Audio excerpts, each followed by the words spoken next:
Hello and welcome back to Bloodbourne Reborn. Yes, I'm making a extra episode detailing some of my adventures in the Chalice dungeons. So there's no commentary for most of this, but I'll make a few comments about each one as we do. It's not going to take too long to clear out some of these extras. I didn't record a lot of the Chalice dungeon stuff, and when it came to doing the unique bosses, I saved the ones where I did okay, but I didn't actually bother to do commentary over most of them past a certain point. A number of them, like the Chalice Dungeon version of ROM, took many tries, so doing commentary for all of them would have been exhausting. But especially since I wasn't planning on including anything with the final product. In the main game, I don't mind recording it because I include at least a little bit of all the failures in the final edit, but for the Chalice dungeons, it's mostly just a matter of get through them one way or another until we get to Queen Yharnam. Queen Yharnam fight I will record as if it was part of the main game. The Abhorrent Beast isn't that hard a boss, even at level 4, especially if you use poison knives like I'm doing. Although I'm bad at it. I'm using more poison knives than I actually need to, because at this point I'm misunderstanding how the poison is applying. It only takes one knife. For some reason I originally thought it took 3 to poison him. But no, it's not the case. It's just that his health bar moves very slowly when he's poisoned, and I wasn't seeing it properly while trying to dodge his attacks. And this fight takes a while anyway, because there's only one attack that I actually am good at counter-attacking through, and that's his rush attack. And during his first phase, he doesn't do it that often. It's only during his second and third phases that he starts spamming it a lot, and I start getting somewhere. Thankfully, he can't kill me that easily, even at level 4, because my high defense at this point means I can survive a single hit of some description, but not any sort of combo. Which is pretty typical of the level 4 experience in Bloodborne entirely. Now if I was, I don't know, naked and wearing the Calamity Ring, ha ha ha, might be different, but I never pretended I could be perfect or do this without cheesing. There it is.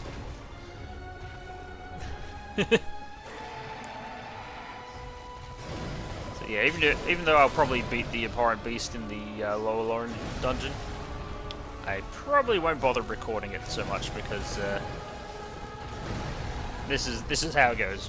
This is what this fight is like at level 4 for me. End of demonstration. I doubt there'll be anything for me to comment on from now on, so I will see you at the start of the next fight, where I might have something more interesting to say.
I eventually resorted to my gun, didn't I?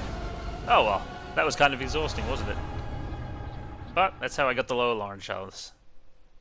At this point in the game, I thought that was pretty good. But then, I think this will be the only time you'll see me summon NPCs during this playthrough. But that's because I find this particular boss fight offensive. I think it's broken, unfun. I think he's a boss that shouldn't be in the Chalice dungeons, and he's in a room that he should not be in. And yeah, you see that pop in with that spiders? Like, that is the kind of crap that happens constantly during this fight when he summons a new wave of spiders. The reason I brought NPCs into this one isn't even necessarily to make the boss that much easier, but simply to make it faster. Because each attempt at this boss takes a lot of time when you're by yourself. And if you're like me and you basically have to kill the spiders in order to actually proceed. I don't know if there's a way around it, but at level 4, most of the spiders' attacks will kill me immediately. And they are so random and so varied for a boss minion to have. Like, they have like different kinds of. They have a backward attack, two kinds of jumping attacks, charge attacks, swipe attacks. Just every kind of attack you could think of. For what is essentially an ad for a boss, that's a lot of attacks. I realize the boss himself doesn't have that many attacks, but the attacks he do have are basically omnidirectional. Can fight like there's no limit on Rom's range. He can hit you from anywhere on the field. And if you stay away from him, he will. The tracking on his overhead meteorites is also really strange in this particular room. I've had it almost chase me sideways sometimes. And I've had him do it, cast it like 4 times in a row, to the point where my actual stamina bar depleted from evading the first 3 waves, and I had nothing left to evade the 4th wave with. Which at level 4, again, is just unavoidable death. There is literally nothing you can do if he decides to do a combo like that. Because the stamina to avoid it simply doesn't exist. Now, by having the summons here, I've actually given Rom more health and presumably more damage, although I don't intend to get hit. I think I could take, like, maybe 1 attack from the spiders or his physical attacks. I'm pretty certain any of his AoE magic attacks will just kill me. And I basically don't get hit by them for the whole fight, although it can be hard sometimes. Those things can take you off guard pretty easily. Especially while you're trying to deal with the spiders and you can't face the camera at Rom all the time. I found a lot of the time when I was doing it by myself, you would turn the camera just for a second to take care of a spider that's trying to harass you, and Rom would immediately start casting meteorites, and by the time you realize what's happening, you're in trouble. Just immediately. Now, I've come to realize after doing this a number of times, and watching and rewatching footage of me doing it, that I'm supposed to run in during this attack, because those things don't usually appear very close to him. But at the same time, I can't risk it, because if you get clipped, even the smallest amount by any of those attacks, you have to start the fight again. And this fight is long. Really, really long.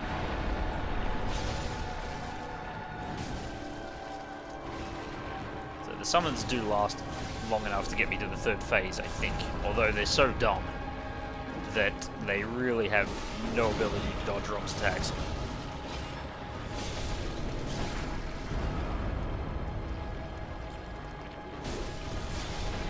And they basically get slaughtered by the spiders pretty quickly. So they've probably used up all their blood vials. So they basically carry me to the 3rd phase in this instance, and that's pretty much all they're for.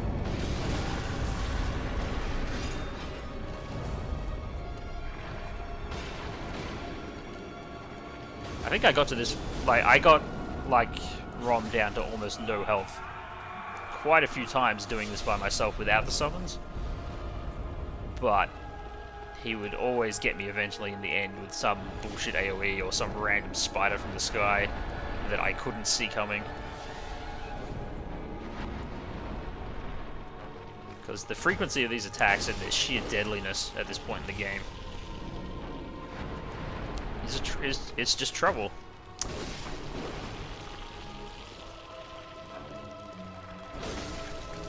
And unfortunately Rom is guarding the progression path to the essentially lower parts of the Pimeru chain, which is where you need to go in order to get better stuff in order to overcome challenges like this, and it can't be done. You can only go so far down the Lauren path of the Chalice dungeons before you really hit a wall in how far you can progress. Or at least at level 4. Obviously, if you're a perfect Superman who can do all these fights without getting hit, that's different, but, you know, I'm working with what I work with here. And Rom is just super annoying when you can't tank any of his hits, because it means you have to play without taking any risks, or at least no reasonable risk. And when you can't take risks, you almost have to go for his head, even though it's like the worst part of his body to actually attack, because there's no way you can actually get around him. He will literally spin on the spot in order to face you again. And I think the spiders at this point are broken. Like, they've literally run out of memory. This is one of the few times where the bad design of this fight is probably working in my favor. They have eventually woken up, but they're just a stupid Uber design. I really don't mind this fight in the location it appears in the main game, because it's just a big open area. But in this place with the stairs and the pillars and the weird tracking on the meteorites when they come from the center of the room, there's just a lot of problems. I don't think that attack will kill me. I think I get hit by it at least once. I feel like I can't get through any fight without getting hit at least once. Like, some people can use the pillars to block the meteorites, but I find that either works or doesn't work when it feels like it. Sometimes the meteors go right through or around the pillars. And I cannot stress how annoying these stairs can be sometimes, when Rom himself positions himself on the stairs at an angle, because sometimes it obfuscates his AoE attacks from the floor. It makes them invisible. Also, it makes it hard to gauge your distance, like how far he's going to travel with some of his physical attacks, because he starts doing them at a weird angle. So I definitely don't want him on the stairs here. I could complain all day about this one fight in this whole game that I feel is completely busted. The only other fight I could complain as much about this is the Lauren Darkbeast, and everyone would complain about that fight. The thing is, the Lauren Darkbeast, for better or worse, is a very short fight. You're either doing a lot of damage to kill him, or he has already done all the damage required to kill you.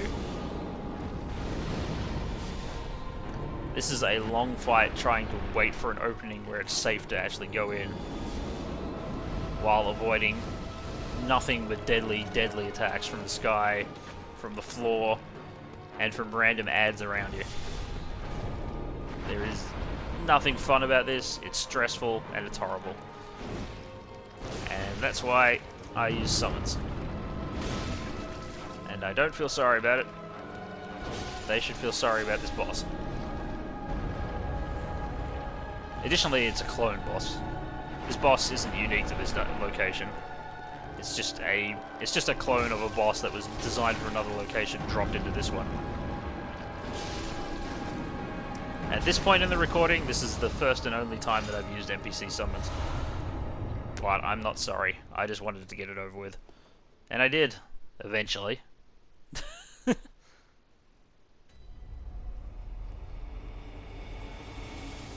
And here's just a short recording of me beating up a Mandara twin.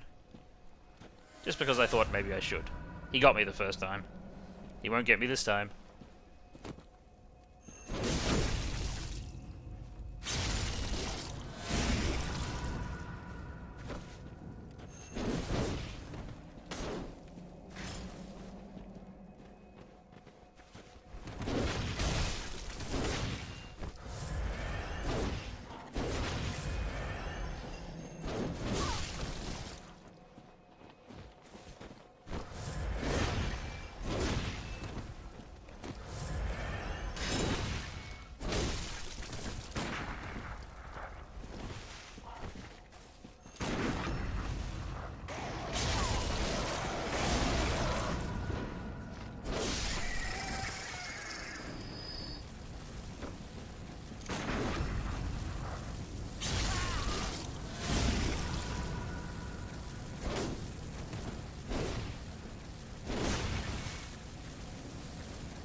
And with that, we return one last time to the Chalice dungeons. Now, who was I fighting this time? Oh, right.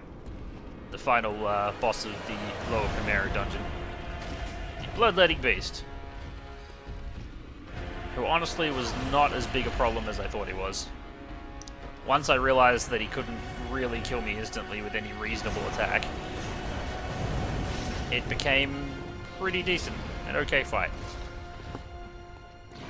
I think this was literally the second attempt I made on him. The first one he did get me while I was feeling him out.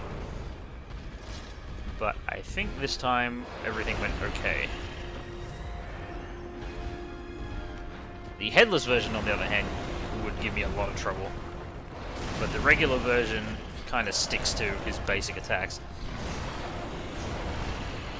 Which I'm not always the best at dodging, but you can get underneath him and do things like that. And the fight doesn't, like, last for minutes upon minutes upon minutes. Well, it does, but... what am I trying to say? I don't feel like I'm grinding away a rock the same way I was dealing with rock before.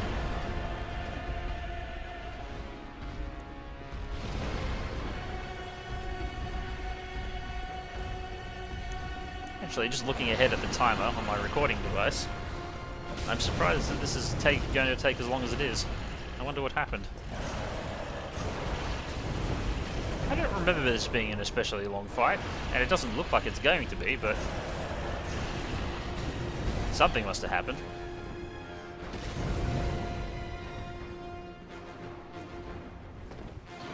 Oh well, we'll see what happens, I guess. How exciting! Even I don't know what's going to happen. I'm beginning to wonder whether I accidentally have put 2 attempts at this in the same video. If that does happen, then I guess we'll just roll with it. Since, you know, half-an-hour videos are kind of the sort of thing I like to upload at this point. And this should be about 28 minutes, I think.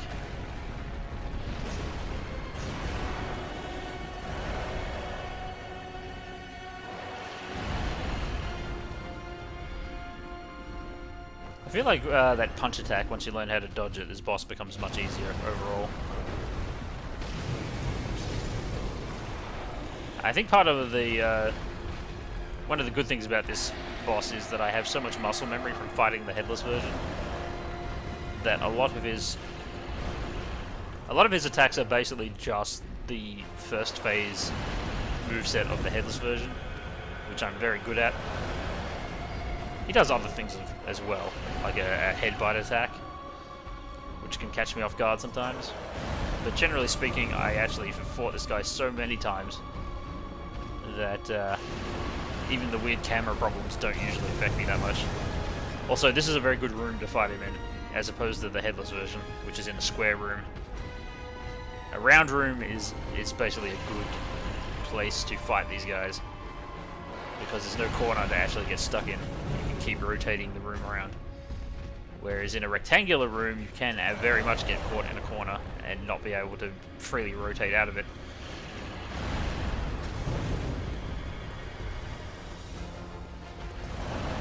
I guess this is reasonable.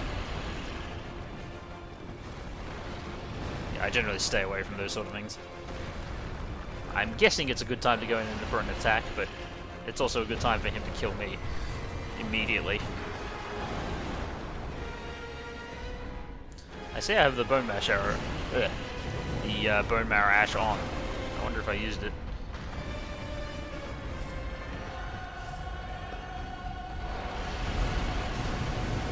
You do have to dodge those though. I think the first time when he killed me, it was from one of those charging sweep attacks. If you get hit, you die. I'm pretty certain. Either that or he actually hit me with some... I seem to recall getting hit by that. So I'm going to say that was probably what it was. Yeah, that's an attack that the headless version doesn't get. But there's no reason to make myself available for him to hit me, so... there we go. I'm surprised that didn't kill me. Seems like the sort of attack that would.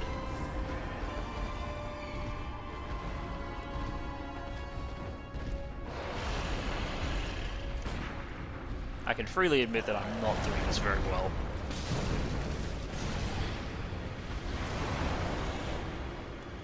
I feel like if these attacks actually had killed me though, I could have eventually gotten good enough to not have them happen.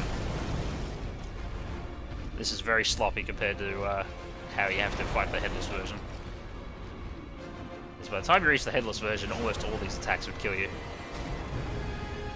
You almost have to get through without suffering a hit. Well, be very, very careful about how you manage your hits.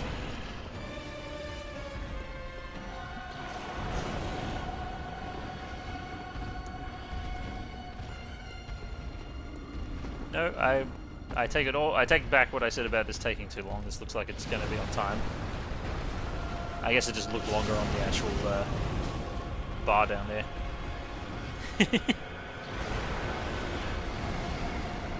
I like that attack. I've actually got that that double fist attack down to a science. It almost never hits me, and it always lets me do 2 or 3 hits.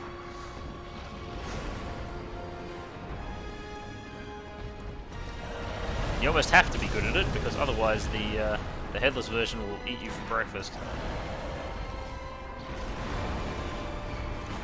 Oh well. I'm pretty certain I'm just going to fire away here. Yep, there we are. Very dishonorable. Anyway, thanks for watching this extra episode. I'll see you again back in the main game. Bye for now.